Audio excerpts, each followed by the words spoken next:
সঞ্জয়কে এবার লাঠি পেটা করে নিজের প্রতি হওয়া সকল অন্যায় অবিচারের এবার গুণে গুণে প্রতিশোধ নিল কুসুম। হ্যাঁ বন্ধুরা, ভিডিওতে লাইক দিয়ে দেখতে থাকুন। যে মুহূর্তে কিনা সঞ্জয়কে কলার চেপে ধরে বেধড়ক মারধর করে আয়ুষ যখন কুসুমের পায়ের কাছে নিয়ে সঞ্জয়কে ফেলে, ঠিক সেই মুহূর্তেই সঞ্জয়কে সেখান থেকে তুলে নিয়ে যখন কুসুম বলতে থাকে যে কি সঞ্জয় বাবু, আপনি নিশ্চয়ই আমাকে আশা করেননি, আপনি নিশ্চয়ই এটাই ভেবেছেন যে আপনি সকলের সামনে এটাই প্রমাণ করবেন যে আমি দুশ্চরিত্র একটা মেয়ে এবং রীতিমতো আমি আমার প্রেমিকের সঙ্গে বিয়ের আসর ছেড়ে পালিয়ে গেছি, তাই তো? কিন্তু আপনার তো সেই স্বপ্নের মধ্যে আমি ছাই ফেলে দিলাম, সে করে বালি। আপনি যতই আমার ক্ষতি করার চেষ্টা করেন না কেন, স্বয়ং ঈশ্বর সাক্ষী আছে, ঈশ্বর থাকতে, আমার মাথার উপরে সকলের আশীর্বাদ থাকতে কেউ আমার কোনো ক্ষতি করতে পারবে না। জানেন তো, আপনারা যারা যারা মিলে আমাকে এখান থেকে গুম করার চক্রান্ত করেছেন না, তাদের কারো উদ্দেশ্য সফল হলো না। অন্যদিকে যখন দেবলীনা কুসুমকে দেখা মাত্র বলতে থাকে যে এই মেয়ে তো দিব্যি সুস্থ সবলভাবে আমাদের চোখের সামনে দাঁড়িয়ে আছে, এবার কি হবে? কুসুম সবটা জানতে পেরে গেল না তো?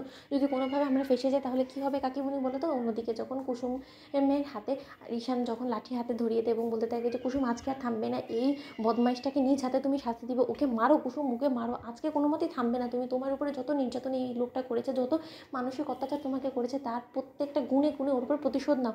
অন্যদিকে যখন সঞ্জয় বলতে থাকে যে তুমি এখানে কী করে চলে এলে, ঠিক সেই মুহূর্তে কুসুম বলতে থাকে যে এই তো এক্ষুনি বলছি। অন্যদিকে সঞ্জয়কে যখন বেধড়ক লাঠি পেটা করতে থাকে কুসুম, ঠিক সেই মুহূর্তে শঙ্কর সেখানে চলে আসে এবং এসে বলতে থাকে যে কুসুম মারে, থাম এবার থাম, তুই ওকে এরকম করে মারধর করছিস কেন? কুসুম আজকে তোর ওর সঙ্গে বিয়ে হতে চলেছিল। অন্যদিকে যখন কুসুম বলতে থাকে যে বাবা, এই পাষণ্ড দুশ্চরিত্র লম্পট লোকটার কাছে তুমি আমাকে গোটা জীবনের জন্য তুলে দিতে চাচ্ছিলে? তুমি জানো ওর আসল চরিত্রটা ঠিক কতটা জঘন্য, এবং ও রীতিমতো একটা পাচারকারী দলের সদস্য, এবং তার থেকেও বড় ভয়ঙ্কর ওর রূপ এটাই যে ও রীতিমতো আমাদের যবে থেকে বিয়ে ঠিক হয়েছে এই পর্যন্ত ও আমার উপরে মানসিক অত্যাচার থেকে শুরু করে আমার উপরে শারীরিক নির্যাতন অবধি করেছে, কিন্তু তার সত্ত্বেও শুধুমাত্র লোক লজ্জার ভয় এবং তোমার দিকে তাকিয়ে আমি সবটা চুপ করে সহ্য করে গিয়েছি। আমি ভেবেছিলাম হয়তো এই লোকটা একদিন অন্তত শুধরে যাবে, কিন্তু যখন কিনা আজকে এই লোকটা এই জঘন্য কাজটা করলো না, এই লোকটা রীতিমতো আমাকে বিয়ের পিড়িতে বসার আগ মুহূর্তেই তার ভাড়া করা লোক দিয়ে আমাকে এখান থেকে তুলে নিয়ে জিম্মি করে রাখার চেষ্টা করেছে, এবং ওদের পরিকল্পনা এটাই ছিল যে ওরা আমাকে চিরকালের জন্য পৃথিবী থেকে সরিয়ে দিবে। দুর্ভাগ্যবশত তাদের এই প্ল্যানটা কাজ করেনি এবং ঠিক সময় মতন আমি সেখান থেকে গুন্ডাদের হাত থেকে পালাতে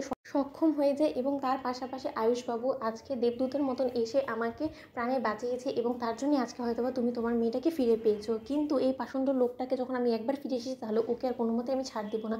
অন্যদিকে যখন ইন্দ্রাণী বলতে থাকে যে এতটা জঘন্য এই সঞ্জয়, অথচ আমরা কেউ আগে টের পেলাম না। অন্যদিকে যখন আয়ুষ বলতে থাকে যে না, মা টের পেলে না, কারণ টের পাওয়ার মতন সেরকম কোনো স্কোপই কিন্তু আসলে রাখিনি এই সঞ্জয়ের সঙ্গে যারা সহযোগিতা করেছে তারা তারা কারণ অন্যদিকে যখন ইন্দ্রাণী বলতে থাকে যে ওকে কী সহযোগিতা করেছে, অন্যদিকে যখন আয়ুষ বলতে থাকে যে সে সব কিছু না পুলিশে, সে বলতে থাকে মা আমি পুলিশকে সঙ্গে করে নিয়ে এসেছি সঞ্জয়ের ব্যবস্থা করার জন্য এবং সঞ্জয়কে ওর ঠিক ঠিকানায় পাঠানোর জন্য, এবং সঙ্গে করে ওর সহকারীদেরকেও আমি পাঠানোর ব্যবস্থা করবো। তো বন্ধুরা, লাইক এবং শেয়ার করো, সাবস্ক্রাইব করতে ভুলো না।